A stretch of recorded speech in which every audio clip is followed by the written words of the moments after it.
જય શ્રી રામ. રક્ષાબંધન મિત્રો, ભાઈ અને બહેનનો પવિત્ર બંધનનો પવિત્ર તહેવાર એટલે કે રક્ષાબંધન. મિત્રો, રક્ષાબંધન તહેવારની વાત કરીએ તો સનાતન ધર્મના જે મોટા તહેવારો જે માનવામાં આવે છે તેમાંનો એક તહેવાર છે રક્ષાબંધન, જે હર શ્રાવણ મહિનાની પૂર્ણિમાના દિવસે એટલે કે પૂનમના દિવસે ઉજવવામાં આવે છે. પણ મિત્રો, શું તમને ખબર છે કે આની સાથે કેટલી આપણી ધાર્મિક વાર્તાઓ રહેલી છે, કેટલીક ધાર્મિક આપણી જે ઐતિહાસિક જે વાતો રહેલી છે, ધર્મ સાથે કેટલી વાતો જોડેલી છે? તો મિત્રો, વિડીયોમાં છેક સુધી રહેજો. ઘણી બધી વાતો જે એની સાથે જોડેલી છે તમારી સાથે શેર કરવાની છે. તો પહેલા વિડીયોમાં આવ્યા જ છો તો ચેનલને સબસ્ક્રાઈબ કરી નાખજો. અને હું મારા યુટ્યુબ પરિવારનો ખૂબ ખૂબ આભાર માનું છું કે જે મને ખૂબ સપોર્ટ કરી રહ્યું છે. બસ આવો નવો સપોર્ટ કરતા રહેજો. ચેનલને સબસ્ક્રાઈબ કરજો, વિડીયોને શેર કરજો અને કમેન્ટ કરજો તમને મારા વિડીયો કેવા લાગે છે અને કેવા વિડીયો તમે જોવા માંગો છો. મિત્રો, રક્ષાબંધન આમ તો વર્ષોથી એક ભાઈ બહેનનો પર્વનો તહેવાર બની ગયો છે. પરંતુ મિત્રો, કહેવાય છે કે સર્વપ્રથમ વખત રક્ષા અને બંધન એટલે કે રક્ષા કરવા માટે બંધન, હું જેને હાથમાં જે આ દોરો બાંધું એની રક્ષા કરવા માટે હું બંધાયેલો છું એટલે કે રક્ષાબંધન. મિત્રો, કહેવાય છે કે સર્વપ્રથમ વખત જ્યારે દેવો અને દાનવોનું યુદ્ધ ચાલી રહ્યું હતું ત્યારે ઇન્દ્રદેવ એ યુદ્ધ હારી રહ્યા હતા. એટલે ઇન્દ્રાણીજી છે એ ખૂબ હેરાન થઈ ગયા હતા અને કહેવાય છે કે બૃહસ્પતિ અને વિષ્ણુજી પાસે ગયા કે ઇન્દ્રને જીતવાને બચાવવા માટે અમે શું કરી શકીએ. ત્યારે તેના હાથે એક સૂત્ર સાથે એક દોરો બાંધવાનું કહે છે, એટલે કે એના હાથમાં એ રક્ષા પોથી બાંધે છે. એ પ્રથમ વખત કહેવાય છે કે કોઈ હાથમાં કોઈની રક્ષા માટે પોથી બાંધવામાં આવી હતી. મિત્રો, બીજો જ પ્રસંગ આવે છે બલિરાજા વિષ્ણુ ભગવાન ને લક્ષ્મીજી. મિત્રો, જ્યારે વિષ્ણુ ભગવાને વામન અવતાર લીધો હતો, બલિરાજાને અભિમાન હતું એમના પાસે જે ધન છે એના વરદાનનું એનું, ત્યારે વિષ્ણુ ભગવાન જે વામન અવતાર લઈને આવે છે ત્યારે 3 વરદાન માંગે છે. ત્યારે એક વરદાનમાં એ પૃથ્વી માંગે છે, બીજા વરદાનમાં એ બ્રહ્માંડ માંગે છે. ત્યારે વિષ્ણુ ભગવાન કહે છે ત્રીજો પગ હું ક્યાં મૂકું? ત્યારે કહે છે કે ત્રીજો પગ તમે મારી માથે મૂકી દો. એટલે કે ત્યારબાદ વિષ્ણુ ભગવાન એમના પ્રસન્ન થઈને ત્યારે વિષ્ણુ ભગવાનને કહે છે કે બસ હું એટલું જાઉં છું કે આપ હંમેશા મારી સામે રહો, મારી સમક્ષ રહો. એ વરદાન માંગે છે અને વિષ્ણુ ભગવાન રહે છે. લક્ષ્મીજી આ વાતથી હેરાન થઈ જતા હોય છે અને તે એક સ્વરૂપ લઈને તેના પાસે જાય છે અને મારી પાસે કોઈ ભાઈ નથી, મારે ભાઈ બનાવે છે. ત્યારે બલિરાજાને બેન બનાવે છે અને ત્યારે વરદાન માંગે છે અને વરદાન માંગે છે કે મારા પતિ વિષ્ણુને તમે છોડો. એટલે કે લક્ષ્મીજીએ એ પ્રથમ વખત કોઈને ભાઈ સ્વરૂપે જ્યારે રાખડી બાંધી રહી બલિરાજાને, કહેવાય છે કે ત્યારથી આ રક્ષા બંધનની પ્રથા ચાલી આવે છે. અને એ પણ એ દિવસ જ્યારે કહેવાય છે કે શ્રાવણ માસનો દિવસ હોય છે. મિત્રો, ત્રીજી એક ઘટના જે છે મહાભારતમાં બતાવવામાં આવી છે કે મિત્રો, મહાભારત યુદ્ધ દરમિયાન મહાભારત જે છે આખી તે દરમિયાન કૃષ્ણ ભગવાનને હાથમાંથી એક જગ્યાએ લોહી નીકળતું હોય છે, એને લાગી જાય છે. ત્યારે દ્રૌપદી જે છે એ એની સાડીનો છેડો ફાડી અને કૃષ્ણ ભગવાનને ત્યાં વીંટી દેતા હોય છે.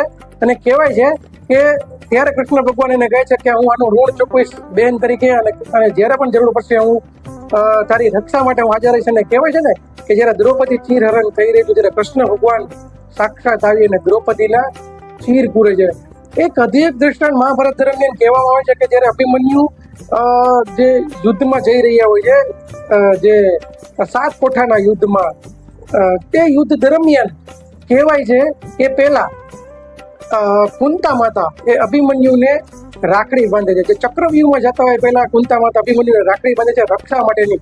અને કહેવાય છે કે શ્રી કૃષ્ણ ભગવાન એ ઉંદરને મોકલી અને રાખડીની એક પ્રપંચ કપાવી નાખે છે, નહીતર એ કોઈ રીતે અભિમન્યુ એમાં મરી ન શકત, એનો પ્રાણ ન છૂટત. એટલે મિત્રો, આવા દ્રષ્ટાંતો આપણા ધર્મમાં લખેલા છે. અને એક હિન્દુ મુસ્લિમની દ્રષ્ટિએ પણ જોવા જઈએ તો એક દ્રષ્ટાંત હુમાયુ અને રાણી કર્માવતીનો એક દ્રષ્ટાંત પણ જોવા મળે છે કે જ્યારે ગુજરાતના બાદશાહ જે બહાદુર શાહ જ્યારે ચિત્તોડગઢ ઉપર આક્રમણ કર્યું હતું ત્યારે એ રાણી કર્ણાવતી એ વિધવા હતા, એના 2 પુત્રો હતા. તેનું નામ હતું વિક્રમાદિત્ય અને ઉદયસિંહ.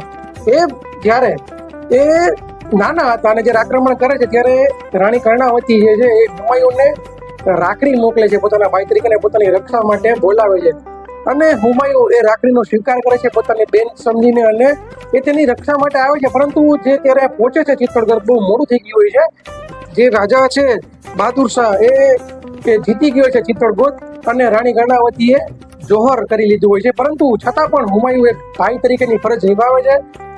તે રાજા બહાદુર શાહને હરાવે છે અને કહેવાય છે કે એ વિક્રમાદિત્ય અને ઉદયસિંહને ફરીથી ત્યાંના રાજ્ય પાછું આપે છે અને તેના રાજા બનાવે છે. એટલે કે મિત્રો, એક રક્ષા, એક દોરો બાંધવો એટલે ફક્ત એક વાત નથી, એક પ્રસંગ નથી, પણ એક ફરજ છે કે હું આજે રક્ષા બાંધું છું, બંધાયેલો છું કોઈ પણ પરિસ્થિતિ હોય મારી. પણ જ્યારે તારી ઉપર એટલે કે બેનની ઉપર આફત આવશે ત્યારે ભાઈ હું હંમેશા હારે રહીશ. અને બેન ભગવાન પાસે અને ભાઈ માટે એવી પ્રાર્થના કરતા હોય છે કે જ્યારે પણ મારા ભાઈ ઉપર આફત આવે ત્યારે ભગવાનને કહેતા હોય છે કે એની રક્ષા તમે કરો. ભગવાનને કહો તો એની રક્ષા માટે હું એની સાથે રહી શકું. મિત્રો, આ રક્ષાબંધન પર્વનું મહત્વ એટલું રહેલું છે કે એક દોરો જે છે એ ઘણા બધા સંબંધ જે છે એ નક્કી કરતો હોય છે. એક દોરો એક રક્ષા કરતો હોય છે. એક રક્ષાબંધનનું આવું મહત્વ આપણા સનાતન ધર્મમાં રહેલું છે અને આપણે ખૂબ ઉત્સાહથી મનાવતા હોય છે. અને ધર્મના બેન બનાવતા હોય છે. એકવાર કોઈને બેન કહેવાય ગયું તો એના માટે પણ એની રક્ષા માટે આપણે તત્પર રહેતા હોય છે. આ છે આપણી સનાતન સંસ્કૃતિને, આ છે રક્ષાબંધનનું મહત્વ. મિત્રો, તમારી પાસે પણ આને સંલગ્ન કોઈ જો વાત હોય તો ખાસ કોમેન્ટમાં શેર કરજો. તમને મારી આ વાત કેવી લાગે છે એ તમે મને કોમેન્ટમાં જણાવજો. વિડીયોને શેર કરજો જો તમને મારી આ વાત ગમી હોય તો.